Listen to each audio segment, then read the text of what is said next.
بسم اللہ الرحمن الرحیم احمد صلی علی رسول الکریم اما بعد۔ فرمایا کہ ملا علی قاری رحمۃ اللہ علیہ نے لکھا ہے کہ ایک عالم نفلی حج کو جا رہے تھے۔ ان سے ایک بزرگ نے پوچھا کہ کہاں جاتے ہو؟ کہا کہ حج کرنے کا۔ کہا کہ جس کے گھر جا رہے ہو اس گھر والے سے بھی جان پہچان ہے؟ بس رونے لگے، رقت طاری ہو گئی کہ گھر والے سے تو جان پہچان نہیں ہے۔ تو فرمایا میرے پاس 1 سال رہو۔ وہ ان کے پاس 1 سال رہے، اور اس زمانے میں شیخ نے ان کو فتویٰ دینے سے، درس و تدریس کرنے سے، واعظ کہنے سے بھی روک دیا، مگر وہ بھی مخلص تھے۔ سمجھ گئے کہ مجھے میرا شیخ اخلاص اور اللہ کی محبت دینا چاہتا ہے، اس لیے مخلوق کے اندر نہیں جانے دے رہا ہے تاکہ خالق سے اس کو چپکا دوں۔ جب خالق دل میں ہوگا پھر مخلوق کی خدمت یہ اخلاص سے کرے گا۔ ملا علی قاری رحمۃ اللہ علیہ نے شرح مشکات میں لکھا ہے کہ بہت سے علماء بھی ناراض ہو گئے کہ ایک ایسا پیر ہے جو درس و واعظ پر پڑھنے لکھنے سب سے منع کر رہا ہے، لیکن جب 1 سال کے بعد انہوں نے اجازت دی کہ اب سب کام کر سکتے ہو، تو پھر سال بھر خاموشی کے بعد ایک واعظ جو کہا تو سب رونے لگے۔ مولانا شاہ محمد احمد صاحب نے مجھ سے فرمایا کہ بڑے پیر صاحب شیخ عبد القادر جیلانی رحمۃ اللہ علیہ فرماتے ہیں کہ ایک صوفی اور علماء پہلے شیخ کے پاس اپنا مٹکا بھرو، جب مٹکا بھر کر چھلکنے لگے تھا تو چھلکتا ہوا مال مخلوق کو دو، اپنا مٹکا خالی مت کرو۔ جب وہ عالم اللہ والے بن گئے تب ان کا ایک واعظ ہوا اور مسجد میں جتنے لوگ تھے سب ولی اللہ ہو گئے۔ تب وہ عالم رونے لگے کہ 10 سال تک میں نے واعظ کہا اور کوئی ولی اللہ نہ بنا، لیکن اس اللہ والے کی غلامی کے صدقے میں اب میرا دل بھی وہ درد و محبت اور اللہ کی نسبت قائم ہو گئی کہ آج میری زبان میں اللہ نے وہ سر رکھا ہے جہاں واعظ کرتا ہوں سارے سامعین ایک ہی واعظ میں صاحب نسبت ہو رہے ہیں۔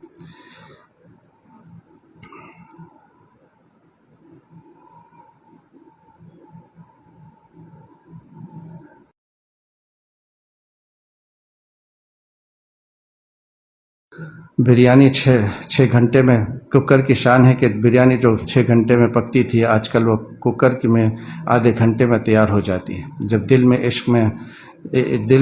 میں اللہ کے عشق میں اور وہ گناہ سے بچنے لگتا ہے تو غم کا اٹھایا ہوا دل جلا بھنا کباب ہوتا ہے۔ اس کی صحبت سے لوگ جلد صاحب نسبت اور ولی اللہ ہو جاتے ہیں۔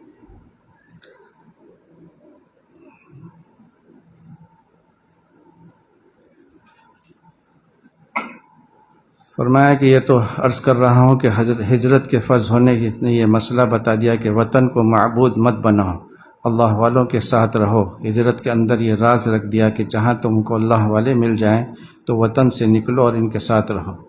میرے شیخ شاہ عبد الغنی صاحب رحمۃ اللہ علیہ فرماتے تھے کہ امرود ملتا ہے امرود والوں سے، آم ملتا ہے آم والوں سے، کپڑا ملتا ہے کپڑے والوں سے، مٹھائی ملتی ہے مٹھائی والوں سے، اور کباب ملتا ہے کباب والوں سے۔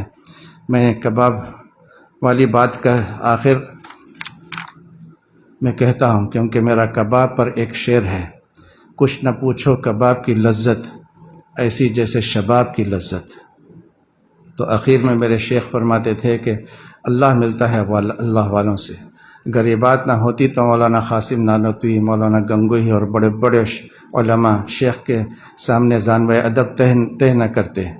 مشکا شریف کے شارح شیخ عبدالحق دہلوی بھی کتراتے پھرتے تھے، بیت نہیں ہوتے تھے۔ پھر ان کے والد نے ان کو خط لکھا، حیات عبدالحق میں دیکھ لو، وہ میں نے خود پڑھا ہے۔ لکھا ہے پسرم ملائے خشک و ناموراد ناہموار نباشی۔ اے شیخ عبدالحق محدث اور مشکات شریف کے شرح لکھنے والے، خشک ملامت رہ، ناہموار مت رہ، جا کسی اللہ والے کو پکڑ اور اس کی صحبت اختیار کر۔ اللہ کے عاشقوں سے عاشق بنتے ہیں، مدارس ہمیں عالم منزل بناتے ہیں، خانقاہیں اللہ والے ہمیں بالغ منزل بناتے ہیں۔ علم منزل اور ہے اور بلوغ منزل اور ہے۔ علم منزل تو یہ ہے کہ راستہ دکھا دیا کہ بھائی یہاں سے ایسے چلے جائیں، وہ فلاں گاؤں نظر آ رہا ہے، یہ علم ہے، مگر ہاتھ پکڑ کے اس گاؤں تک پہنچا دے، یہ بلوغ منزل ہے۔ علم منزل تو مدارس سے حاصل کر لو، مگر بلوغ منزل وہی ہوگا جو کسی بالغ منزل کا ہاتھ پکڑے۔ اس زمانے میں حکیم الامت تھانوی اللہ علیہ نے فرمایا کہ اگر زندگی میں صرف 40 دن کسی اللہ والے کے پاس رہ لو تو نسبت مل جائے گی، پھر خط و کتابت سے ترقی ہوتی رہے گی، خط و کتابت سے ترقی کرتے رہو، مگر 40 دن ایک مرتبہ رہ لو۔ حکیم الامت رحمۃ اللہ علیہ نے فرمایا کہ مسلسل 21 دن تک انڈے پر مرغی بیٹھتی ہے، تب بچوں میں جان آتی ہے، مردہ انڈے زندہ ہو جاتے ہیں، پھر بچے اپنی چونچ سے اس کا چھلکا اتار کر باہر آ جاتے ہیں، اور بزبان حال یہ شعر بھی پڑھتے ہیں، بزبان حال یاد رکھو ورنہ اعتراض کرو گے کہ مرغی کا بچہ یہ کیسے پڑھ سکتا ہے۔ تو بزبان حال کہتا ہے، کھینچی جو ایک آہ تو زندہ نہیں رہا، مارا جو ایک ہاتھ تو گربا نہیں رہا، مگر میں گربا نہیں پھاڑوں گا، کیونکہ حضرت تھانوی اللہ علیہ نے ایک مولوی کا قصہ لکھا ہے کہ وہ جہاں واز کرنے جاتا تھا تو نیا جوڑا وصول کرنے کے لیے وہ کمزور کپڑا جو پھٹا پرانا ہوتا تھا اس کو پہن کر جاتا تھا، پھر نعرہ مار کر اپنے کپڑے پھاڑ دیتا تھا۔ اب جس کے یہاں وہ واز کہتا تھا وہ بیچارہ مارے شرم کی ایک جوڑا دے دیتا تھا۔ تو مجھے آپ سے کپڑا نہیں لینا ہے، میرا کپڑا بھی نیا مضبوط ہے۔ تو 21 دن کے بعد مردہ انڈوں میں جان آ جاتی ہے۔ اگر 40 دن کسی اللہ والے کی صحبت میں رہو جہاں آپ کو مناسبت ہو، 40 دن میں آپ کو کی روح میں حیات آ جائے گی، پھر تمام زنجیروں کو آپ توڑ دیں گے۔ ایک صاحب نے لکھا کہ اگر پیر کہیں رہیں اور مرید کہیں رہیں تو کیا خط و کتابت سے کام نہیں ہو سکتا؟ تو حضرت تھانوی اللہ نے فرمایا کہ بیوی کہیں رہے اور شوہر کہیں رہے، 10 سال خط و کتابت کرتے رہیں، اولاد ملے گی؟ تو جیسے حیات جسمانی کے لیے ملاقات ضروری ہے، اسی طرح حیات روحانی کے لیے بھی کسی اللہ والے کی صحبت میں رہو۔ یہ نہ سمجھو کہ شیخ وہاں سے ہم یہاں سے، اس کی روح آپ کی روح کے اندر اللہ کی محبت، احسانی کیفیت اور درد دل منتقل کرتی رہے گی۔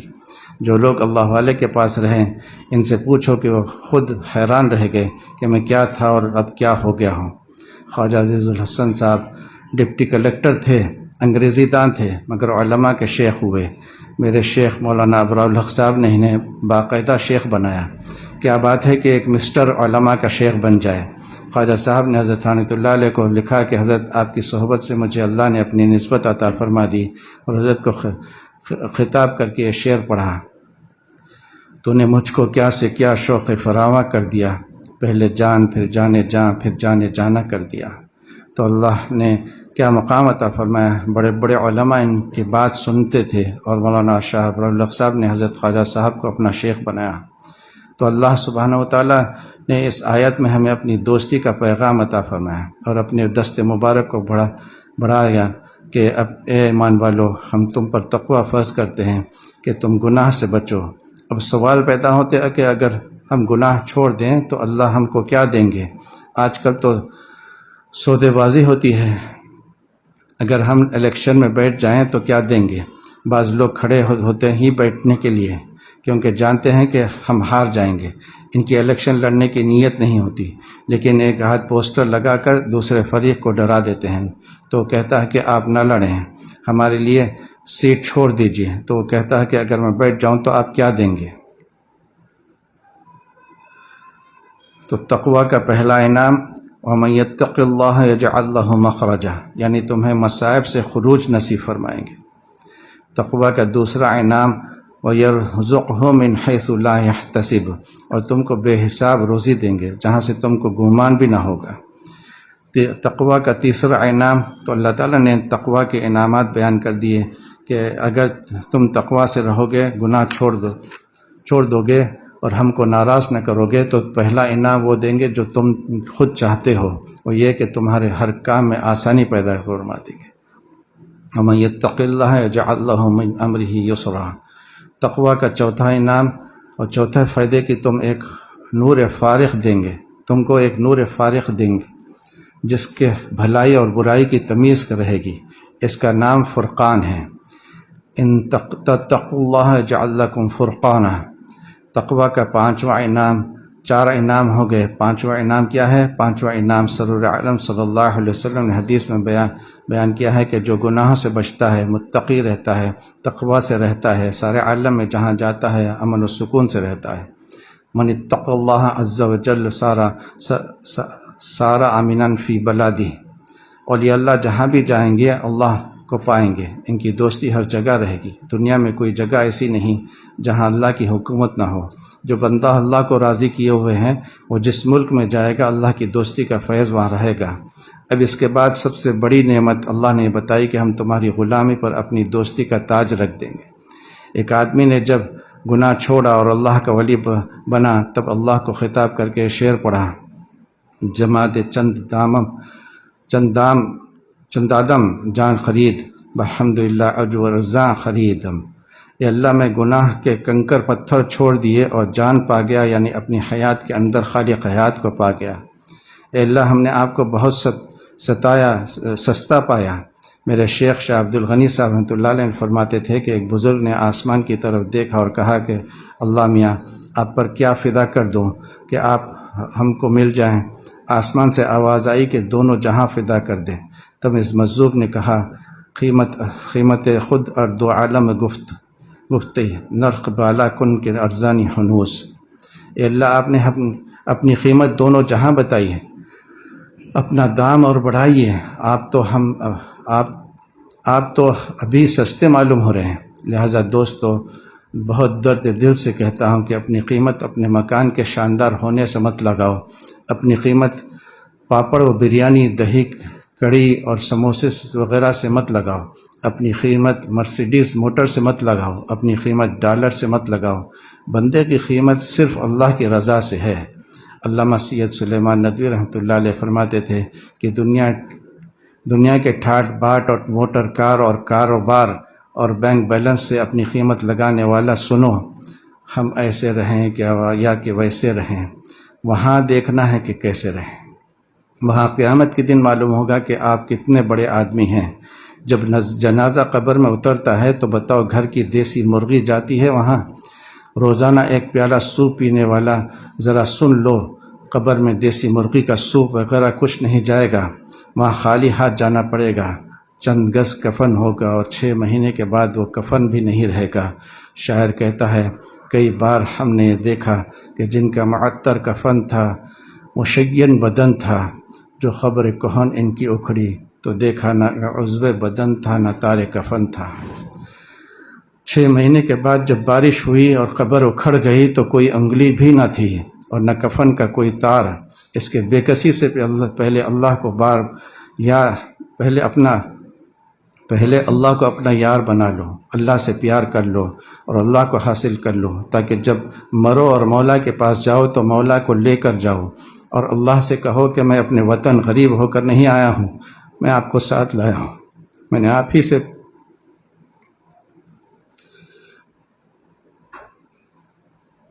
آپ ہی پر جان دی تھی، میں نے روزہ رکھا، نماز پڑھی اور آپ کے عاشقوں سے آپ کی محبت سیکھی۔ یہ عشق ایسے ہی نہیں ملتا، کسی عاشق کے ساتھ رہنا پڑتا ہے، عاشقی بھی سیکھنی پڑتی ہے۔ بعض لوگ کہتے ہیں کہ کون جائے بزرگوں کے پاس اور اکیلے عبادت کرتے رہتے ہیں۔ اللہ تعالیٰ کو اپنے عاشقوں کی ملاقات اتنی زیادہ پیاری ہے کہ اس کو کمپلسری کر دیا۔ کیسے؟ دلیل سنو۔ جماعت کی نماز واجب ہے یا نہیں؟ اکیلے رونے والوں، اکیلے اللہ کی یاد میں مشغول رہنے والوں، جاؤ 5 وقت جماعت کی نماز میں میرے عاشقوں سے بھی ملو، ورنہ تکبر آ جائے گا۔ جو لوگ اکیلے عبادت کرتے ہیں اکثر تکبر میں مبتلا ہو جاتے ہیں۔ اور جمعے کے دن اور زیادہ عاشقوں سے ملو، عید بقرعید کو اور زیادہ عاشقوں سے ملو، اور پھر حج و عمرے میں انٹرنیشنل عاشقوں سے ملو۔ جماعت کی نماز کا یہ راز پہلی دفعہ سنا ہوگا کہ اللہ کو اپنے عاشقوں کی ملاقات کتنی عزیز ہے، اور سنو کہ جنت میں بھی اللہ کو اپنے عاشقوں کی ملاقات اتنی عزیز ہوگی کہ جنتیوں سے اللہ فرمائیں گے کہ جنت کے کسی حور کو مت دیکھنا، کسی نعمت کو مت یوز کرنا، اگرچہ وہ تربوز ہی کیوں نہ ہو، تو جنت میں پہلا کیا کام کرو؟ فادخلی فی عبادی، میرے خاص بندوں سے ملاقات کرو، وادخلی جنتی، پھر جنت میں داخل ہو۔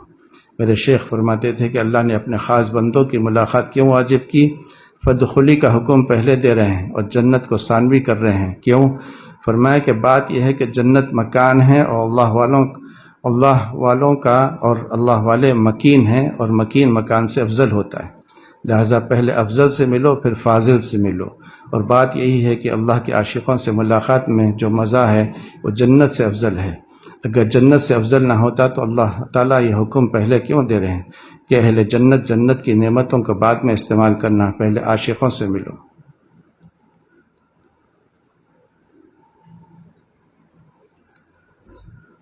اس کی دلیل ابھی اللہ تعالیٰ نے عطا فرمائی، اس کو میں نے کبھی بیان نہیں کیا کہ اللہ والوں کے دل میں اللہ ہے، وہ حامل مولا کائنات ہیں اور حامل خالق جنت ہیں، اور جنت مخلوق ہے تو خالق جنت دل میں لیے ہوئے ہیں، پہلے ان سے ملو۔ مانا کہ میر گلشن جنت تو دور ہے، عارف ہے دل میں خالق جنت لیے ہوئے۔ اب ایک اور دوسرا راز بھی آپ پہلے دفعہ سنیں گے انشاءاللہ تعالی۔ اللہ نے گناہ چھوڑنا اور تقوی اختیار کرنا اور متقی بننا کیوں فرض کیا؟ نمبر 1، اللہ ہمیں اپنا دوست بنانا چاہتا ہے، اور گناہ کے ساتھ ہم دوستی کے قابل نہیں ہوتے۔ جب حسین بن جاؤ گے تب اس حسین کو پاؤ گے، تو گناہ کے ساتھ تم حسین نہیں رہو گے، ناپاک رہو گے، اور لیلاؤں کو دیکھو تو کچھ دیر بعد مزید نکل کر آپ کا وضو بھی ٹوٹ جائے گا۔ تو جب لیلاؤں سے ناپاک رہو گے تو پاک مولا کو کیسے پاؤ گے؟ اور سن لو کہ لیلا کے عاشق جب پکڑے جاتے ہیں تو اس کے ماں باپ اور خاندان والے جوتے سے مارتے ہیں، لیلا کے عاشق کی کھوپڑی پر جوتے پڑتے ہیں، اور مولا کے عاشقوں کے جوتے اٹھائے جاتے ہیں۔ کچھ دن کے بعد جب لیلا کی عمر 80 سال کی ہو جائے گی تو 80 سال کے بڑھاپے میں 11 نمبر کا چشمہ لگا کر سفید بال وہ بھی جھڑے ہوئے مثل بوڑھے گدھے کی دم کی طرح رکوع کی حالت میں جھکی ہوئی کمر کے ساتھ آئے گی، اور منہ میں دانت بھی نہیں ہوں گے، تو آپ اس کو دیکھ کر بھاگیں گے۔ جس کی جوانی پر آپ پاگل ہوئے تھے اب اس کو دیکھ کر بھاگیں گے، اور اس وقت بزبان ہر اختر کے یہ شعر پڑھیں گے: ادھر جغرافیہ بدلا ادھر تاریخ بھی بدلی، نہ ان کی ہسٹری باقی نہ میری مسٹری باقی۔ کسی خاکی پر مت کر خاک اپنی زندگانی کو، کسی خاکی پر مت کر خاک اپنی زندگانی کو، جوانی کر فدا اس پر کہ جس نے دی جوانی کو۔ ان مٹی کے کھلونے میں زندگی مت تباہ کرو، یہ مٹی کے کھلونے ہیں، کچھ دن میں ان کی شکل بدل جائے گی۔ جن کا نقشہ تھا کل جوانی کا، ہے لقب آج نانا نانی کا۔ عجیب و غریب بات سنا رہا ہوں، غور سے سنو کہ اللہ تعالیٰ نے تقوی کیوں فرض کیا۔ نمبر 1، تم مولوی بن جاؤ، یعنی مولا والے بن جاؤ، ہمارے دوست بن جاؤ، ہم تمہاری غلامی پر اپنی دوستی کا تاج رکھنا چاہتے ہیں۔ نمبر 2، یہ راز ابھی عطا ہوا ہے جو آپ پہلی دفعہ زندگی میں سنیں گے انشاءاللہ تعالی۔ دیکھیے، ماں باپ چاہتے ہیں کہ میرے بچے ہمیشہ میرے سامنے رہیں۔ کوئی ماں باپ ایسے نہیں جو یہ چاہتے ہوں کہ میرے بچے میری نظر سے دور ہو جائیں۔ اگر بڑا شہر ہے، کالج اسکول دارالعلوم وہی ہیں اور روزی بھی وہی ہیں، تو کبھی نہیں پسند کرے گا کہ میری اولاد مجھ سے دور ہو جائے، کیونکہ ماں باپ کو اپنے بچے سے انتہائی تعلق ہے۔ تو اللہ تعالیٰ بھی نہیں چاہتے ہیں کہ میرے بندے گناہ کر کے مجھ سے دور ہو جائے، وہ ہمیں ہر وقت اپنی نگاہ پاک کے سامنے رکھنا چاہتے ہیں۔ لہٰذا تقوی سے رہو، ہم تم کو اپنی رحمت اور شدید محبت کی وجہ سے اپنی نظروں کے سامنے رکھنا چاہتے ہیں۔ جب میں بیت العلوم ضلع اعظم گڑھ میں شاہ عبد الغنی صاحب رحمۃ اللہ علیہ کے مدرسے میں پڑھتا تھا تو میرے ساتھیوں نے کہا کہ دیوبند چلیے، تو میں نے کہا کہ جہاں میرا پیر ہے میں وہیں پڑھوں گا۔ کہنے لگے کہ یہ معمولی مدرسہ ہے۔ میں نے کہا کہ ہم کو علم درجہ ثانوی میں رکھنا ہے، مجھے تو مولا کو حاصل کرنا ہے، میں اپنے پیر کے یہاں ہی پڑھوں گا، چاہے علم اعلیٰ درجے کی نہ ہو، مجھے اپنے مولا کو لینا ہے جب سب سے اعلیٰ ہے۔ لہٰذا میں نے وہیں پڑھا۔ لوگ چڑھاتے تھے کہ تجھ کو کوئی نہیں پوچھے گا، ہم کو لوگ فاضل دیوبند لکھیں گے۔ میں نے کہا کہ مجھے عزت نہیں چاہیے، مجھے رب العزت چاہیے۔ آج اللہ نے وہ دن دکھایا کہ بڑے بڑے علماء دیوبند اختر کے شاگرد ہیں۔ دیکھو، ایک دیوبند کا فاضل یہیں میرا مرید بیٹھا ہوا ہے جو آزاد ول دارالعلوم کا پرنسپل یعنی محتمم ہے۔ اللہ کو مقصود بنا، عزت تو اللہ آپ کی جوتیوں میں ڈال دے گا۔ میں نے اللہ کے لیے اپنے شیخ کے مدرسے میں پڑھا، اور مدرسہ اتنا غریب تھا کہ ناشتہ بھی نہیں ملتا تھا۔ صبح سے لے کر 1 بجے تک موٹی موٹی کتابیں پڑھو، ناشتے میں 1 قطرہ چائے نہیں۔ بتاؤ کتنے مجاہدے سے میری تعلیم ہوئی۔ آج جب سوچتا ہوں تو روتا ہوں کہ وارے میرے اللہ، آپ کی کیا شان ہے۔ جوانی میں پیٹ جلتا ہے تب آدمی تقوی سے رہتا ہے، اگر پیٹ میں حلوہ زیادہ آ جائے تو بلوہ مچا دیتا ہے۔ تو میرے شیخ نے وہاں کی عیدگاہ کے محراب میں نماز پڑھی۔ اس وقت چاند کی شعاعیں درخت کی پتوں سے چھن چھن کر میرے شیخ پر پڑ رہی تھی، اور میرا اللہ والا پیر ململ کا سفید کرتا پہنے ہوئے تھا، اور ان کا نور ایسا تھا کہ پوچھو مت، بس عجیب کیفیت تھی۔ تو حضرت نے سلام پھیرنے کے بعد مجھ سے فرمایا کہ حکیم اختر، میں یہیں پیدا ہوا ہوں، یعنی عیدگاہ کے محراب میں۔ حالانکہ حضرت کا وطن وہاں سے 5 میل دور تھا۔ پھر خود ہی فرمایا کہ حکیم علومت مجدد ملت مولانا اشرف علی تھانوی رحمۃ اللہ علیہ یہیں تشریف لائے تھے، تو مجھے یہیں بیعت کیا تھا۔ جب انسان کسی اللہ والے کے ساتھ بیعت ہوتا ہے تو سمجھ لو کہ اس کی روحانی حیات اب شروع ہوئی ہے اور وہ اب پیدا ہوا ہے۔ حضرت کا یہ جملہ مجھے اب تک یاد ہے کہ حکیم اختر میں یہیں پیدا ہوا، اور فرمایا کہ اللہ کا راستہ یوں تو مشکل ہے، لیکن کسی اللہ والے کے ہاتھ میں آ جائے تو اللہ کا راستہ صرف آسان نہیں ہوتا بلکہ مزیدار بھی ہو جاتا ہے۔ مجھے سہل ہو گئی منزلیں کہ ہوا کے رخ بھی بدل گئے، تیرا ہاتھ میں لگا تو چراغ راہ کے جل گئے۔ اب بتا دوں کہ جس دن مولا آپ کو ملے گا، اس دن آپ کا کیا حل ہوگا۔ سلاطین کے تخت و تاج نگاہوں سے گر جائیں گے، چاند و سورج لوڈ شیڈنگ نظر آئیں گی، پاپڑ سموسہ بریانہ نگاہ سے گر جائیں گے، کرنسیاں اور رین اور سب دنیا ختم ہو جائے گی، بس مولا ہی مولا نظر آئے گا۔ اللہ اللہ ہے، دونوں جہاں کی لذت کا خالق ہے، تو جس کے دل میں اللہ آتا ہے دونوں جہاں کے لذت کو ساتھ لاتا ہے، بلکہ اس سے بڑھ کر کے ان لذت 2 عالم مخلوق ہے، اور خالق کی لذت اور مٹھاس غیر محدود ہے، بے مثل ہے اور غیر فانی ہے اور قدیم ہے۔ دونوں جہاں کی لذت خواہ جنت کی حوریں ہوں ہی کیوں نہ ہو، مخلوق ہیں۔ اللہ سبحانہ و تعالیٰ کا ارشاد ہے، فرماتے ہیں کہ اگر کوئی شخص اسلام سے بھاگ جائے، اللہ رسول کو چھوڑ کر بغاوت کر کے بے وفا ہو جائے تو کوئی فکر کی بات نہیں، کیونکہ مخلوق اور انسان اللہ کے محتاج ہیں اور اللہ تعالیٰ کسی کا محتاج نہیں ہے، اور اس کو کسی کے اسلام کی ضرورت نہیں ہے۔ اگر سارا عالم مسلمان ہو کر ولی اللہ ہو جائے اور دنیا میں ایک کافر بھی نہ رہے، اور دنیا بھر کے بادشاہ بھی مسلمان ہو کر سجدے میں پڑ جائیں، تو اللہ کی عظمت میں 1 اشاریہ اضافہ نہیں ہوگا، اور اگر سارا عالم کفر سے بھر جائے تو اللہ تعالیٰ کی عظمت میں 1 اشاریہ کمی نہیں ہوگی، کیونکہ اللہ تعالیٰ کی شان صمد ہے۔ شان صمدیت کی تعریف حضرت ابو ہریرہ رضی اللہ تعالیٰ عنہ نے فرمائی کہ صمد وہ ذات ہے المستغنی عن کل احد، جو سارے عالم سے بے نیاز ہے، والمحتاج الیہ کل احد، اور سارا عالم اس کا محتاج ہے۔ لہذا اللہ تعالیٰ فرماتے ہیں وَمَن يَرْتَدَّ مِنْكُمْ عَنْ دِينِهِ، کہ اگر اسلام چھوڑ کر کوئی کافر و مرتد ہو جائے تو کوئی فکر کی بات نہیں۔ فَسَوْفَ يَأْتِي اللَّهُ بِقَوْمٍ، سوف داخل کر کے بتا رہے ہیں کہ اے دنیا والوں، دیر نہیں لگے گی کہ بہت جلد ایک قوم ہم اپنے عاشقوں کی پیدا کریں گے، جو ان بے وفاؤں کا نعم البدل ہوگی۔ جو تمہیں انسان بنا سکتا ہے، کیا وہ تمہیں ولی اللہ نہیں بنا سکتا؟ انسان بنانا زیادہ مشکل ہے یا انسان بنا کر ولی بنانا؟ وہ ماں کے حیض اور باپ کے منی سے کیسی پیاری شکل بنا دیتا ہے۔ ماں کے پیٹ میں کسی سائنسدان کا کوئی اوزار اور مشین نہیں داخل ہوتی۔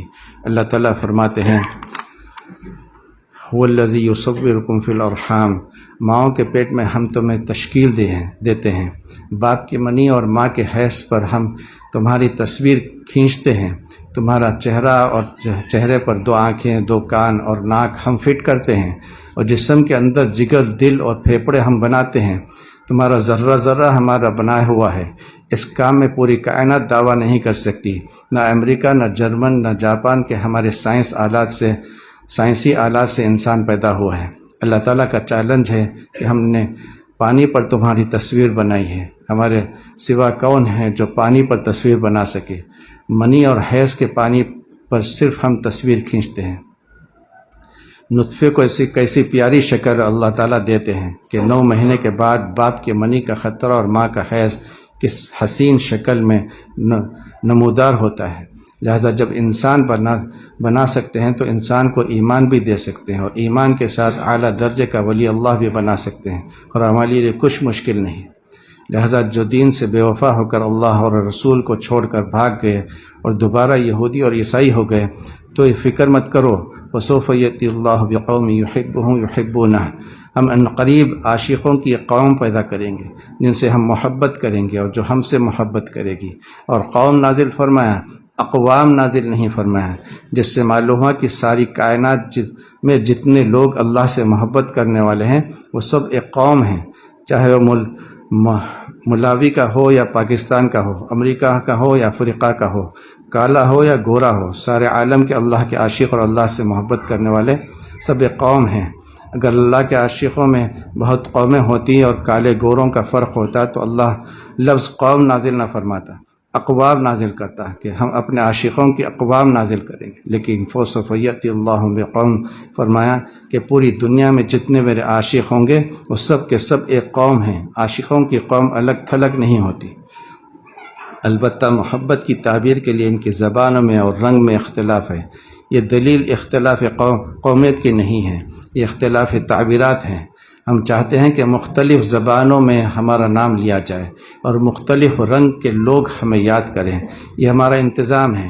اختلاف سنہ و اختلاف الوان میں ہم اپنی نشانی اور اپنی قدرت کا تماشا دکھایا ہے کہ کوئی بنگالی بول رہا ہے، کوئی انگریزی بول رہا ہے اور کوئی گجراتی بول رہا ہے۔ من آیاتہ خلق السماوات والارض واختلاف اللیل واختلاف السنتکم والوانکم، تمہارے رنگ اور کلر اور تمہاری زبانیں جو الگ الگ ہیں یہ میری نشانیاں ہیں۔ لہذا اس سے مت سمجھنا کہ ہمارے عاشقوں کی کئی قومیں ہیں۔ رنگ اور زبان کے اختلاف سے قوم کا مختلف ہونا لازم نہیں آتا۔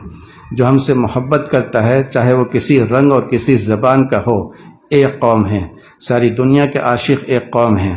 لہذا آپ کو ملاوی مل جائے، افریقی مل جائے، ایشین کا مل جائے، انڈین مل جائے، گجراتی مل جائے، لیکن وہ اللہ و رسول سے پیار کرتا ہے تو اس سے معانقہ کرو، محبت کرو۔ واہ رے میرے پیارے، ہم تم کو ایک برادری ہیں، ہم یہاں کسی قسم کا کوئی اختلاف نہیں ہے، سارے عالم کے عاشق خدا کی ایک قوم ہیں۔ دلیل میں قرآن پاک کی آیت پیش کر رہا ہوں۔ ملاوی کے علماء یہاں موجود ہیں، جنوبی افریقہ کے علماء موجود ہیں۔ اللہ تعالیٰ فرماتے ہیں فسوف یأتی اللہ بقوم یحبهم یحبونہ، میں ایک قوم پیدا کروں گا جس کی کیا شان ہوگی، یحبهم، اللہ تعالیٰ ان سے محبت کریں گے، وہ یحبونہ، اور وہ لوگ اللہ تعالیٰ سے محبت کریں گے۔ تو اللہ تعالیٰ کے عاشقوں کی قوم کی پہلی علامت یہ ہے کہ اللہ تعالیٰ ان سے محبت فرمائیں گے اور وہ لوگ اللہ تعالیٰ سے محبت کریں گے۔ اور قومی میں جو با داخل ہے، یہ عطا یاتی جو لازم تھا اس کو متعدی کر رہا ہے۔ کیا مطلب ہوا کہ ہمارے دیوانے خود سے نہیں بنتے، دیوانے بنائے جاتے، اس لیے با یہ معنی پیدا کر رہا ہے کہ ہم لائیں گے اپنے عاشقوں کی ایک جماعت اور قوم جس کو اپنا دیوانہ بنائیں گے۔ محبت دونوں عالم میں یہی جا کر پکار آئی، جسے خود یار نے چاہا اسی کو یاد یار آئی۔ اللہ جس کی قسمت میں اپنا عشق اور محبت رکھتا ہے وہی اللہ کا دیوانہ ہوتا ہے، جس کو اللہ پیار کرتا ہے وہی اللہ کو پیار کرتا ہے۔ یہ بہت خوش نصیب لوگ ہیں، یہ بڑی قسمت والے ہیں۔ بادشاہوں کو یہ قسمت نصیب نہیں ہے۔ اگر اللہ کو بھولے ہوئے ہیں تو بادشاہ زندگی بھر اپنی بادشاہت میں پریشان ہیں۔ تاج شاہی سر پر ہے اور سر میں درد سر ہے۔ شاہوں کے سروں میں تاج گراں سے درد سا اکثر رہتا ہے، اور اہل صفا کے سینوں میں ایک نور کا دریا بہتا ہے۔ اللہ والوں کے سینوں میں نور کا دریا بہہ رہا ہے اور شاہوں کے سروں میں اپوزیشن کے ڈنڈے سے درد سر ہو رہا ہے۔ تاج شاہی سر پر اور خود سلطنت کی کرسی پر اور کرسی کے نیچے سے اپوزیشن کے ڈنڈے کا فکر ہر وقت پریشانی میں مبتلا کیے ہوئے ہیں. دنیا میں کہیں چین نہیں. بڑے سے بڑا مالدار ڈپریشن ٹینشن میں مبتلا ہے. جب ان کو ڈپریشن اور ٹینشن ہوتا ہے تب ہم فقیروں کے پاس آتے ہیں اور خانقاہ میں ان ہونے کے بعد کہتے ہیں کہ ارے میرا ڈپریشن کیا ہوا، میرا ٹینشن کیا ہوا، یہاں تو میں سکون پا گیا. یہ اللہ کے نام کی برکت ہے. جس اللہ نے ہمارے سینوں میں دل بنایا ہے، اسی اللہ نے فرمایا کہ میری ہی یاد سے تم کو چین ملے گا. یہ تمہارے دل میں مشین ماں کے پیٹ میں امریکہ اور روس نے نہیں بنایا، جاپان و جرمن نے نہیں بنایا. باپ کی منی اور ماں کے حیث سے تمہارے سینے میں دل میں فٹ کیا ہوں. تو اس مشین کا تیل میری یاد ہے. مجھے یاد رکھو گے تو چین پاؤ گے، مجھے بھول جاؤ گے تو کروڑوں رین میں بھی چین نہیں رہ گیا. یہ سمجھ لو کہ جہاں جاؤ گے وہیں لات اور گھونسے پاؤ گے، کیونکہ میں جس سے ناراض ہوتا ہوں اپنی ساری مخلوق کو حکم دے دیتا ہوں کہ میرا نافرمان ہے، کہیں چہن نہ پائے. حضرت خواجہ عزیز الحسن صاحب مجذوب رحمۃ اللہ علیہ فرماتے ہیں کہ جس سے اللہ ناراض ہوتا ہے اس کے سارے رشتہ دار، اس کی بیوی بچے، اس کے گھوڑے، اس کے گدھے اور اس کا ہر جانور اس کا نافرمان ہو جاتا ہے، کیونکہ بڑے مالک کا نافرمان ہے. سارے عالم میں ہر طرف اس پر مصیبت آئے گی. کتنا پیارا شعر ہے. نگاہ اقربا بدلی، مزاج دوستاں بدلا، نظر ایک ان کی کیا بدلی کہ کل سارا جہاں بدلا. جس سے اللہ ناراض ہوتا ہے سارے جہاں کی نظر بدل جاتی ہے. ایک بزرگ فرماتے ہیں کہ جب مجھ سے گناہ ہوتا ہے تو میرا گھوڑا بھی میری نافرمانی کرتا ہے، میرا گدھا بھی میری نہیں مانتا، میرے بیوی بچے بھی نافرمان ہوتے ہیں. اور بندہ جب توبہ کرتا ہے اور اللہ کے نام سے دل کو چین ملتا ہے تو پوری دنیا اسے چین نظر آتا ہے. یہ نظر تابع ہے دل کے. جب دل میں چین ہوگا تو اس کی ہر طرف چین نظر آئے گا، اور جب دل پریشان ہوگا تو ہر طرف اس کو پریشانی نظر آئے گی، کیونکہ بصارت تابع ہے بصیرت کی. ایک اور پیارا شعر پیش کر رہا ہوں، غور سے سنیے. دل گلستان تھا تو ہر شے سے ٹپکتی تھی بہار، دل بیاباں ہو گیا، عالم بیاباں ہو گیا. جو اللہ کو ناراض کرتا ہے اس کا دل ویران کر دیا جاتا ہے، کیونکہ اللہ تعالیٰ خالق گلستان ہے، خالق بہار ہے. ان کو ناراض کر کے کہاں سے پیار پاؤ گے. مجھے اپنا ایک شعر یاد آیا کہ جس کے دل کو اللہ پیار سے دیکھ لے اسی وقت وہ دل گلستہ ہو جاتا ہے، اور جس کے دل سے اللہ اپنی نظر کرم ہٹا لے اسی وقت وہ دل جنگل اور بیابان ہو جاتا ہے. یہ ترجمہ ہے میرے شعر کا. اب شعر سنیے. جس طرف کو رخ کیا تو نے گلستہ ہو گیا، تو نے رخ پھیرا جدھر سے وہ بیاباں ہو گیا. دوستو، دونوں جہاں میں اگر چین و آرام سے رہنا چاہتے ہو تو دونوں جہاں کے پیدا کرنے والے کو راضی اور خوش کر لو. دنیا میں چین سے رہنے کی اور کوئی ترکیب نہیں ہے. امریکہ، روس، جرمن اور جاپان اور انٹرنیشنل قوانین ہمارے قلب کی اطمینان کی ضمانت نہیں لے سکتے، کیونکہ جس نے ہم کو پیدا کیا ہے وہی ہمارے دل کی مشین کے تیل کو جانتا ہے. لہٰذا اللہ تعالیٰ نے اپنی یاد میں ہمارے چین اور اطمینان کی بشارت دی ہے کہ مجھے یاد کرتے رہو گے تو چین سے رہو گے، اور مجھ کو بھول کر حرام لذتوں کے پیچھے دوڑنا، چوری اور ڈاکہ اور کالی اور گوری عورتوں کو دیکھ کر للچانا کہ ابا آہا کیسی نمکین صورت جا رہی ہے اور یہ گوری کیسی ہے، ان باتوں سے دل بالکل چین نہیں پا سکتا. ایسے بے چین رہے گا جیسے مچھلی بغیر پانی کے. اس لیے نہ کالی کو دیکھو نہ گوری کو دیکھو، اسے دیکھو جس نے انہیں رنگ بخشا، جس نے ان کو کلر دیا. ان کو دیکھو کہ انہیں دیکھنے سے منع کر رہا ہے. قرآن شریف میں اللہ تعالیٰ فرما رہے ہیں کہ خبردار اپنی بیوی کے علاوہ کسی کی بہو بیٹی کو مت دیکھو، کسی کی ماں بہن کو مت دیکھو، میں بھی تمہارے دیکھنے کو دیکھ رہا ہوں. جب تم ادھر دیکھتے ہو تو تمہاری نظر میرے دائرے نظر سے خارج نہیں ہوتی. ہم تمہاری نظر پر نظر جمائے ہیں کہ اے خبیث اتبع، نمک میرا کھاتا ہے لیکن میری مرضی کے خلاف کہاں دیکھتا ہے، کدھر دیکھتا ہے. اللہ تعالیٰ ہم کو اپنے کرم سے انہی پر نظر رکھنے کی توفیق عطا فرما دے، ان پر سے ہماری نظر آخری سانس تک ہٹنے نہ دے، اپنے کرم سے ان کے اوپر نظر جمائے رکھنے کی توفیق عطا فرما دے. سبحان اللہ بحمدہ، سبحانک اللہم بحمدک، اشہد ان لا الہ الا انت، استغفرک و اتوب الیک.